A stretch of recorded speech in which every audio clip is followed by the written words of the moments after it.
Bonjour, je suis Vanilla. Avec Céline, on a créé un jeu qui s'appelle Solilune. Un jeu pour mieux se connaître et pour se révéler dans ma maladie de Parkinson, parce que j'ai la maladie de Parkinson depuis 20 ans.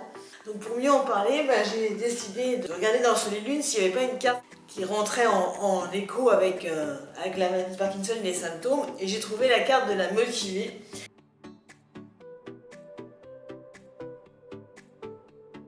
Dans le jeu Solilune, il y a aussi des cartes qui sont opposées complémentaires, qui sont de la même famille que la carte en question, et quand on les additionne au niveau du chiffre, ça fait 10. Donc la motivée, c'est la C3, donc l'opposé complémentaire, c'est la C7. La motivée, c'est un ours végétarien. Le seul animal dans Solilune qui pourrait manger de la viande, c'est le tigre. Et le tigre, c'est l'audacieux, c'est l'opposé complémentaire de l'ours. Et donc du coup, ça, on s'en est aperçu après coup aussi, c'est fou. Quand on est audacieuse, on n'est ni agressif ni impitoyable. On a le courage d'aller de l'avant et le courage d'affirmer ses positions sans forcément être agressif ou manquer d'empathie.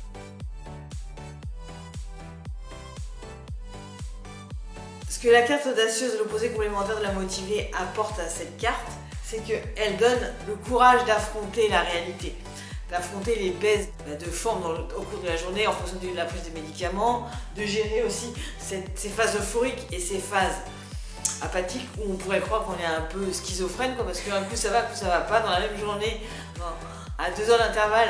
Donc du coup on voit marcher dans le quartier d'un pas léger, et puis 2 heures après j'ai ma canne et j'arrive pas à avancer d'un pas quoi.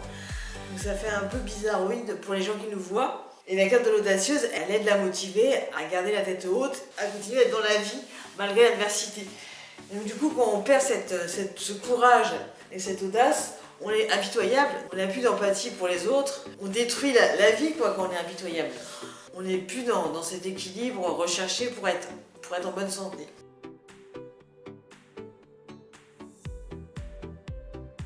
Aussi dans Solilune, il y a une subtilité, c'est qu'il y a cette carte. Il y a les centaures, il y a les sirènes et il y a les fées. À chaque centaure correspond une fée et une sirène. Donc là, pour la motiver, ce qui lui correspond comme fée, c'est l'espiègle. Et ce qui lui correspond comme sirène, c'est la fédératrice. Donc du coup, quand on est aligné dans ces 3 pôles, la pensée, la fée, les sirènes, les sentiments, et le ventre, c'est le feu, c'est l'action, c'est les centaures, on est vraiment équilibré total.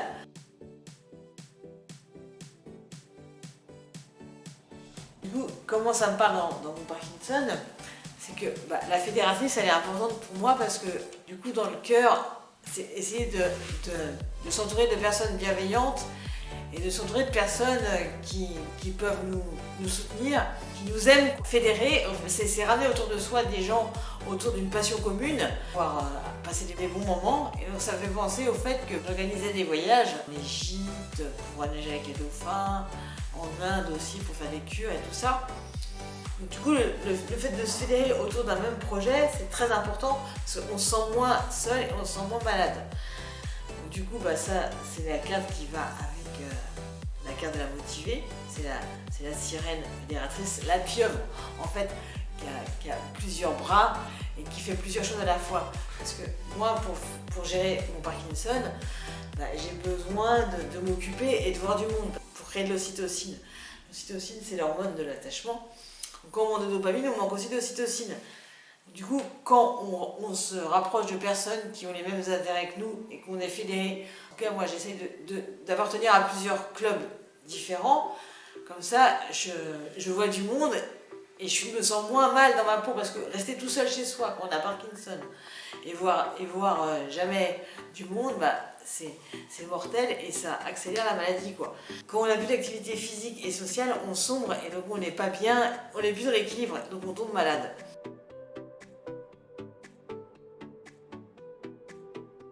Et la fée qui va avec la motivée, c'est la fée espiègle. Donc celle-là me parle beaucoup parce que du coup, quand je fais du théâtre d'impro, c'est vraiment dans cette fée-là que je me retrouve. C'est d'être dans l'autodérision et dans l'humour. C'est pas tout prendre au premier degré et accepter d'être dans l'état où je suis quoi. Par exemple, là quand je vous parle, je vais me voir en vidéo, je vais me dire je bouge la tête dans tous les sens, je suis dyskinésique et tout ça.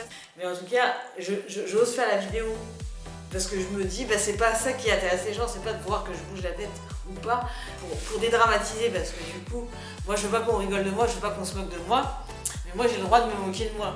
L'autre fois j'ai vu Peter Pan, tu sais ce qu'il m'a dit? Bah vas-y, dis-moi. Il m'a dit Capitaine Crochu. Sans rire, il m'a dit Capitaine Crochu, quoi. Ouais, c'est super drôle, dis donc. Ah ouais, ça. Quelle synchronicité de dingue. Ah, Ça tombe bien, ouais. on se retrouve ici par hasard et tu trouves rien d'autre à me dire que Capitaine Crochu? Non mais Tu sais ce qu'on dit en Italie? non, bah vas-y, dis-moi. Non mais Je l'ai parce acquise que l'autre Madame fois. est si érudite. Madame Voyage, Madame a des choses à dire. On a dit la République, c'est moi. C'est pas ici, à Disneyland Paris maintenant. C'est mon bureau de poste. Tu vois là les petits guichets là, les petits sangs dalmatiens là, les 7 nains, nif nif, naf naf et nouf nouf. C'est moi qui les commande, c'est moi leur chef. Bien sûr. Donc ouais. tu vas faire fissa et tu vas aller derrière ton guichet, Cruella. Tu sais, mais je ne travaille pas ici. Ah, tu crois vraiment que je vais travailler ici avec toi? Je suis choquée, Non, c'est pas ta question. je suis choquée. Et J'ai besoin d'une bière, la bière m'aide à réfléchir. Une bière au beurre s'il vous plaît. Ah merde, c'est vrai, c'est pas Harry Potter ici. De me moquer et du regard des autres aussi, parce que quand je fais de l'impro, eh ben, j'oublie complètement le regard des autres et j'ai pas peur du ridicule. Et ça, c'est très important, parce que quand on n'a pas peur du ridicule, on est plus soi-même. On voit dans le bas du triangle deux masques sur l'espiègle, gens qui rient, gens qui pleurent. Du coup, bah, on n'est pas dans la représentation quand on est l'espiègle, on est vraiment dans l'autodérision. Quand on est dans la destruction de l'espièglerie, on est dans l'hypocrisie, quoi. Du coup, on joue un rôle et on fait croire à l'autre qu'on est dans ce rôle-là, alors que pas du tout, quoi. Ça serait paraître hypocrite de dire que je me sens bien dans ma maladie, que je célèbre la vie parce que je m'en fous et que tout va bien, quoi. Non, c'est pas vrai. On a des moments où ça va pas. On n'en fait vraiment pas une histoire.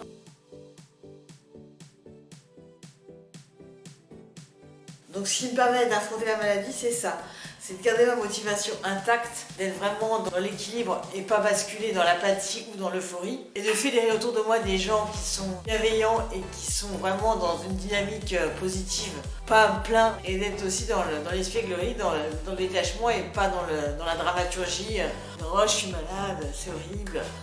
Non, c'est ça l'impro en fait. L'impro m'aide beaucoup à dédramatiser les situations et pas m'en fiche du regard de l'autre, mais de me dire que c'est pas très grave s'il pense ça de moi parce que du coup on est tous différents et à dire oui dans la vie.